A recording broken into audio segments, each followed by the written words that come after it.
So I want to ask what inspired you to pursue a current career in the public sector, and how did you find and apply for your current position?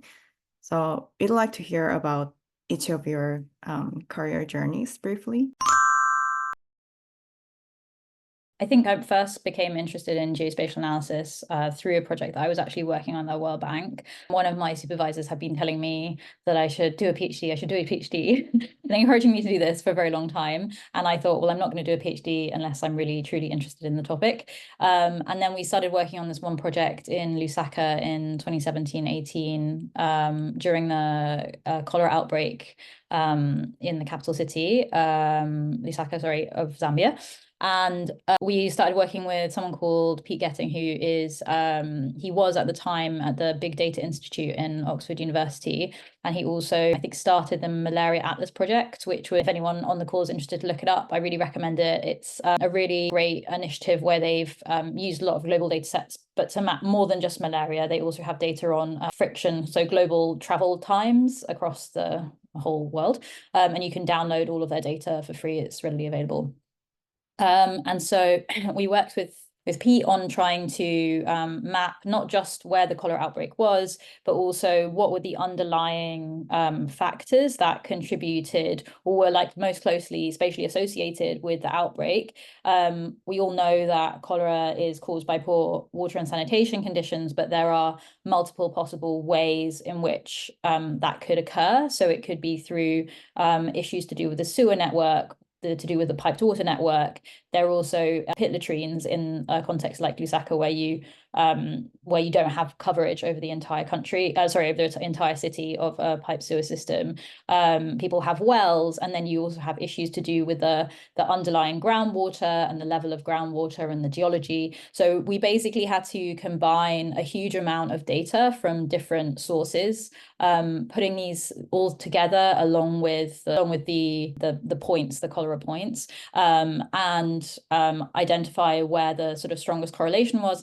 But not just that, we also looked at different scenarios of rehabilitating different components of the infrastructure to see where you could get a maximum benefit in terms of reducing cholera risk compared to the amount of reinvestment that would be required. So, for example, if you scale up the sewer network across the entire city, it may result in a really huge reduction, like 80% or something, in reduction in cholera risk. But the issue is that that's extremely expensive and not feasible in the context in which we were working. So we also proposed other types of solutions that may look at, for example, increasing improved on-site sanitation, so sort of on-site latrines, in combination with pipe water supply. So we just provided a few different scenarios, and this is published in a paper, but we also were working at the time with an ongoing investment, an operation. So the thing that I really enjoy about this work is being able to provide the information on the ground at the time, rather than having it go into an academic paper that would then subsequently, maybe its impact will be over time, it will be important, but at the time of the issues that are happening, it may not kind of get to the people who need to receive that information. And then I think the second question about how did I begin finding, or how I apply for my current position. I think effectively I'm working part-time and I'm also studying part-time at the moment, but I think all of the opportunities that I've had have been quite one thing led to another type of situations. So they've been quite sort of specific. One piece of work where I worked on one thing that was geospatial led into, for example, the work in Zambia led to us also doing something similar in Zimbabwe the subsequent year. And in the initial stages of even getting into working in the bank, I was working in impact evaluation. So that was learning on the job, a lot of but just data analysis and for assessing project effectiveness. And yeah, that led into me doing more data analysis and other kinds of work for the bank more generally.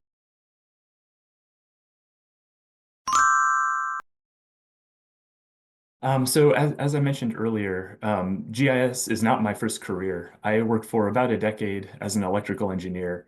And during that time, I had never heard of GIS. I didn't know anyone who was working with it. And so I really liked doing that work, and I liked the people I was working with. It was great, but I was working in the defense industry, and I wasn't really making the impact in my world that I wanted to make. And so I started thinking about what else I could do instead. And I came across this organization called Strong Towns, who make a pretty compelling argument that cities across the United States are fiscally insolvent. They can't afford the built environment that they're building. And there are ways to address this in ways that appeal to me, like making cities more walkable, improving transit, having a better local economy, things like that. And so that really got me thinking about what else I might do instead. And ultimately, it motivated me to go back to school. I pursued a master's in city and regional planning. And that was when I discovered GIS. And it immediately clicked for me because I saw this as an opportunity to leverage the analytical skills that I had developed as an engineer, but apply them in a way that was trying to help solve these problems. And so I finished that program and worked for the Ohio State University for a while, and just really, really enjoyed the work. And so I learned that my current organization, Mid-Ohio Regional Planning Commissioner MWRPC, also did this sort of work, but was working with local governments and really applying the work in a very concrete way to solve real problems. And so when I heard that my current position opened up, it seemed like a perfect fit. And indeed, it has been since I started a little over 2 years ago now. It has allowed me to use those technical skills to not solve the problems I mentioned earlier, but start pushing our communities to make better decisions. And also, I still have the opportunity to collaborate with folks outside of the GIS domain. So local government leaders, staff in local governments, people doing all sorts of different work. And so that's really appealing to me as well, this sort of collaborative nature of the work.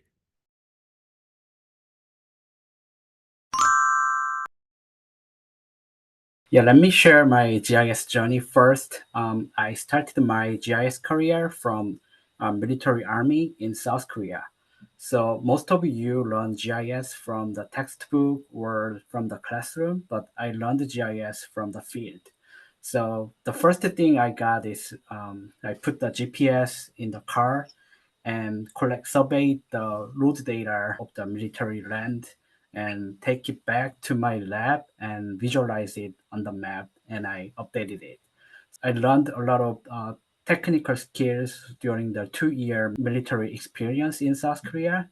And after I getting back to school, I decided that it could be a pretty good bet if I, keep going to the remote sensing and GIS because I already got a lot of experience from there.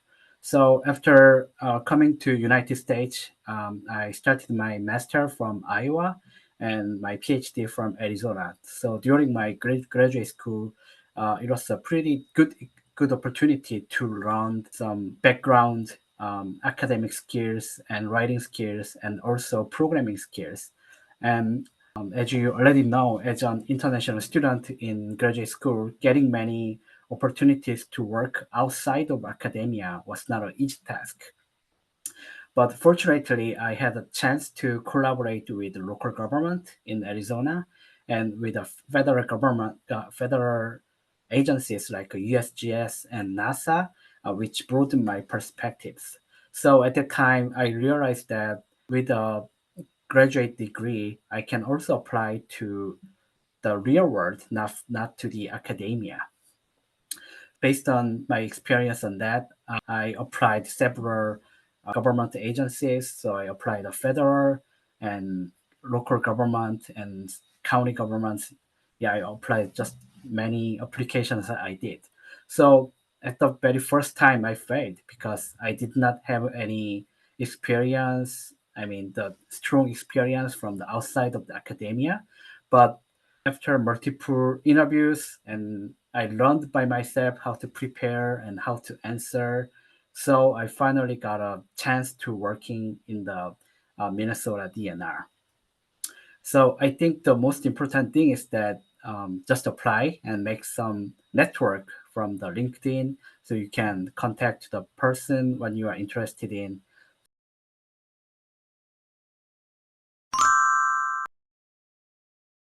I guess I think it was Sophie who said I've kind of similarly, I think I've stumbled into every role that I've got over my career. So I originally started off, went to university, studied as a geologist. And in my final year of university, the course were sort of bringing in organizations and companies to look at students going into work and into the professional world. And every single one of those companies they brought in was go and work on an oil rig or go and work on an open mine in Australia or something like that. And so no disrespect to my geologist friends, but that really didn't appeal to me. And I knew that I kind of like wanted to do something a little bit more, as you sort of said, for like the public good in a way.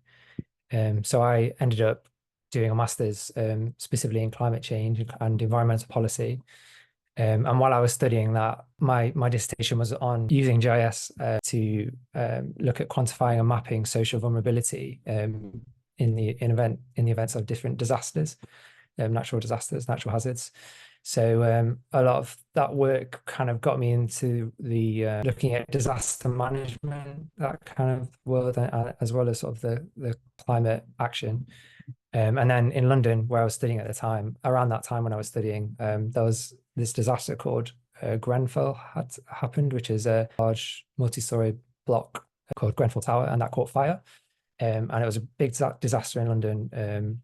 Lots of people unfortunately lost their lives. And from that, as over the years, it's been discovered that there are lots of different problems, from construction regulations, building regulations, all the way down to the response from local authorities. And so when that happened, it kind of opened up my eyes a little bit to working in the role of disaster management and disaster response. So my first role out of university then was working for a local government doing disaster management and emergency planning. So I had kind of really then moved away from GIS work, and only after kind of becoming part of that world and understanding it and gaining experience in it, then did I kind of, from my degree and academic work, looked at how can we actually use these skills that I've got there to try and make this like help improve this in a way. So that's kind of how I didn't plan on it. And I think like Adam was saying, when I started, I didn't know what GIS was, and then it kind of just become exposed to it secondarily. And then with my current role, I kind of wanted to move more towards, instead of doing disaster response, to do a lot more long-term planning. So I've moved back towards more climate action work. And again, I've just sort of in these different spheres of doing a geology degree all the way up to where I was in disaster management, using GIS in all these different aspects. It's kind of helped me a lot along every way. And I've kind of spun my way into these jobs by saying that actually I have some skills understanding using data and being able to do data analysis, but also I've got these other skills that I've learned in these other kind of non-GIS specific roles. And I think that's really helped me combine those two together in order to kind of forge a successful career.